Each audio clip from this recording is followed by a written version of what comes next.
कल से भैया आपने गोदी मीडिया का ताथा थैया सुना। हो सकता है शायद आपको अच्छी नींद आई होगी। जिस तरीके से लोरियां और गाथा गाने का काम गोदी मीडिया अपने चेहरे पर मुस्कान ला करके कर रहा था, आज से कुछ वक्त पहले की मुझे वो कहावत याद आ रही। वो हकीकत भी थी जब सोनोग्राफी जैसी टेक्नोलॉजी मौजूद नहीं थी। जब राजा महाराजाओं की बीवी गर्भवती हुआ करती थी तो उनके यहाँ दाई हुआ करती थी, क्योंकि सोनोग्राफी जैसी टेक्नोलॉजी नहीं हुआ करती थी। तो दाई ये बताती थी कि राजा जी, आपके यहाँ बेटा पैदा होगा। राजा जी खुशी से अशरफिया दिया करते थे। बस ये गाथा गाया करती थी दाई, बस बिल्कुल हूबहू। अंत में यही होता था कि राजा की बीवी बेटा नहीं बल्कि बेटी जन जन बल्कि बेटा नहीं बल्कि बेटा नहीं बेटी को जन्म देती थी। बस यही हाल जो है इस वक्त गोदी मीडिया का है। दिन रात ये कह रही कि दिल्ली की जनता ने भारतीय जनता पार्टी के हाथ पर जो है वो सरकार को सौंप दिया है। आम आदमी पार्टी से परेशान थे, कौन सा फैक्टर जो है भाजपा को जिता रहा है, यमुना का फैक्टर काम आया, बटोगे तो कटोगे। मतलब खूब गाथा गाई जा रही है दिन रात जो है। मानो ऐसा लग रहा है इतनी एनर्जी आ रही है जैसे बाबूजी की गोद में दूध पी करके अभी अभी बैठी हुई है। नहीं, बाबूजी गोद में नहीं, मानो मानो ऐसा लग रहा है कि बाबूजी का दूध उनकी गोदी में बैठ करके पीकर, नहीं फिर से थोड़ा सा यहीं से ना, मानो ऐसा लग रहा है कि बाबूजी ने अपनी गोद में बैठालकर अभी अभी एनर्जी वाला दूध पिलाया है, इतनी एनर्जी के साथ।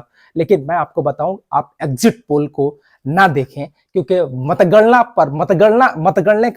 का इंतजार कीजिए, सचेत रहिए, भ्रामक खबरों से दूर रहिए। ये तो माहौल बनाया जाता है, लेकिन ओखला और मुस्तफाबाद को लेकर के मैं आपसे एक बात करने वाला हूं। जिस तरह से बताया जा रहा है कि ओखला और मुस्तफाबाद में भी भाजपा आ रही है, ये तो एग्जिट पोल है, ये तो स्क्रिप्ट लिखी हुई पोल को बताया जा रहा है। और जिन जिन एजेंसियों का वो एग्जिट पोल बता रहे हैं, उन एजेंसियों के हिंदुस्तान के कोई भी नागरिक नाम ही नहीं जानता। उन एजेंसियों का एग्जिट पोल बता रहे हैं। खैर, मैं ओखला और मुस्तफाबाद को लेकर के आपको बताता हूं कि ओखला और मुस्तफाबाद में कौन जीत रहा है। ओखला और मुस्तफाबाद से ऑल इंडिया मजलिस इत्तेहादुल मुस्लिमीन के कैंडिडेट जो है वो चुनाव लड़ रहे थे, क्योंकि एक नारा दिया गया था, जेल का जवाब वोट से। क्या जनता ने जेल का जवाब वोट से दिया है या नहीं दिया है?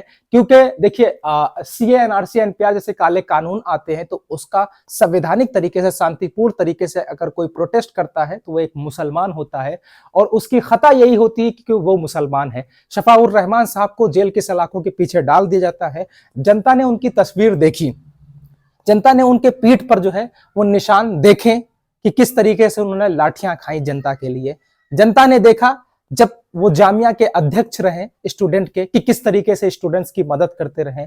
उनकी मैं गाथा तो नहीं गाने वाला, मुझे इतना तो पता है कि शफाउर रहमान साहब जो है वो इस वक्त मजलूम है, लड़ाई लड़ रहे हैं, जुल्म के खिलाफ हैं। वो कह रहे थे आखिरी वक्त, वो लम्हा आपको शायद याद होगा, जब वो जाते वक्त ये कह रहे थे कि अब मैं अपने बच्चों को 5 साल के लिए अब मैं जा रहा हूं और अपने बच्चों को तुम्हारे सुपुर्द करके जा रहा हूं। आइए देश का प्रसिद्ध यूट्यूब चैनल मिल्लत टाइम्स के बारे में बताता हूं कि मिल्लत टाइम्स जो है वो इस ओपिनियन को लेकर के क्या कह रहा है। तो चलिए मिल्लत टाइम्स को देखते हैं।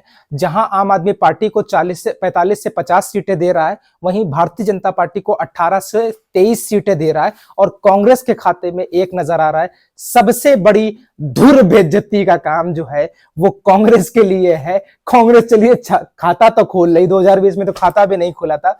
2020 में 4% वोट आए थे। हालांकि इस बार एक सीट का अनुमान मिल्लत टाइम्स दे रहा है। ये एग्जिट पोल नहीं बल्कि ओपिनियन पोल है, ये जनता का पोल है, और वो बाबूजी का पोल था। वो एक माहौल बनाया जा रहा था, वो स्क्रिप्टेड था। लेकिन मैं इस पर यकीन इसलिए कर सकता हूं क्योंकि एग्जिट पोल कहीं ना कहीं सही साबित हुए। वहीं ऑल इंडिया मजलिस इत्तेहादुल मुस्लिमीन को एक सीट के बारे में रिसर्च किया तो पता ये चला कि ओखला की जनता ने जेल का जवाब वोट से दिया है। खैर, मेरे इस यूट्यूब चैनल को सब्सक्राइब कीजिएगा। मुस्तफाबाद को लेकर के भी जल्द ही मैं एग्जिट पोल तो नहीं लेकिन ओपिनियन पोल लेकर के आ रहा हूं। नए यूट्यूब चैनल को सब्सक्राइब कीजिएगा और वीडियो ज्यादा से ज्यादा शेयर कीजिएगा।